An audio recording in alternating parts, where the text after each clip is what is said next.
সকাল ৭টা বাজে আর আজকে সকাল থেকে প্রচণ্ড রোদ উঠেছে। দেখো রোদে পুরো খাঁ খাঁ করছে। আমি সকালে বাসি কাজটা কমপ্লিট করে এখানে একটু দুয়ার দিয়ে হাঁটছিলাম, ব্রাশ করে নিচ্ছিলাম। ওদিকে আমার সাথে সাথে মেয়েও উঠে গিয়েছে। এখানে দুজনের জন্য চা করতে চলে এলাম।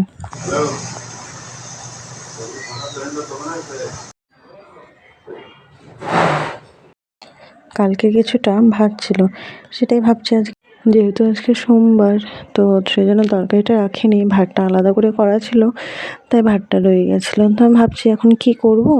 অন্যবার হলে তো লঙ্কা দিয়ে পেঁয়াজ দিয়ে ভাতটা ভেজে খেয়ে নিতে পারতাম, তাই এভাবে চকচক করে আলু ভেজে নিলাম, এটা দিয়ে লঙ্কা দিয়ে খেয়ে নিলাম। আর ওর জন্য মা খাবার টিফিন পাঠিয়ে দিয়েছে। এদিকে আমি রান্না বসিয়ে দিলাম, আর মা মেয়েকে একটু তেল মেখে দিচ্ছিল, ওকে স্নান করাতে হবে। আর আমি তাড়াহুড়ো করে ওদিকে রান্নাও চাপিয়ে দিয়েছি। এখানে মা টক ডাল করেছে তেঁতুল দিয়ে, আর আম ছিল, আম দিয়ে টক ডাল করেছে, ওটাই দিয়েছে। আর আমি এদিকে আলু পটল আর ডালের বড়ি দিয়ে একটা তরকারি করেছি, পাঁপড় ভেজে নিয়েছি, আর মা চাটনিও দিয়েছিল। মেয়েকে স্নান করানো হয়ে গেছে, মা ওকে রেডি করে দিচ্ছে। আজকে আমার একটা ভাগ্নি আসছে, আর মেয়েরও ভাগ্নি আসছে।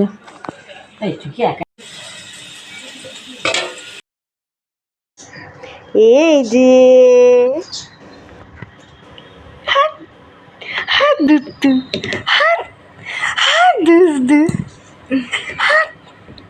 দুষ্টু হয়েছে নাকি? দুষ্টু হয়েছে নাকি তোমরা দুইজন? এই যে কি হয়েছে কি কোন দিকে তাকাবে? দুইটা মোবাইল কোন দিকে তাকাবে? কোন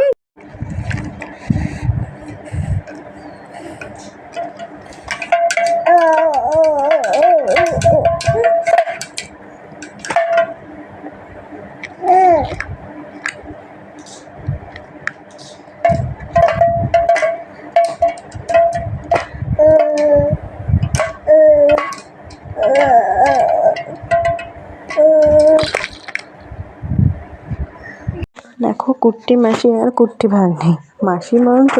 ভাগ্নি বরঞ্চ বড়, মাসি ছোট। ভাগ্নি 1 মাস না 20 দিন মতো মনে হয় বড় হবে। দুজনে কি ভালো লাগছে না? কুট্টি মাসি কুট্টি ভাগ্নি তোরাই খেলা করছে। তারপর আমাকে আবার খাবার নিয়ে দোকানে যেতে হবে। বাবা মানি তোমাকে ও দিচ্ছে।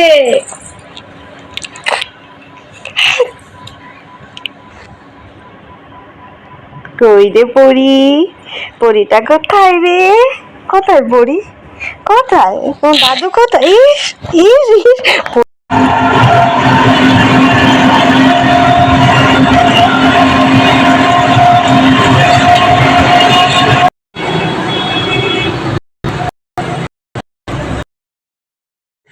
মেয়েকে বাড়িতে রেখে এসেছি ওর দিজনের কাছে, আর আমি এখানে বরের জন্য খাবার নিয়ে আসছি।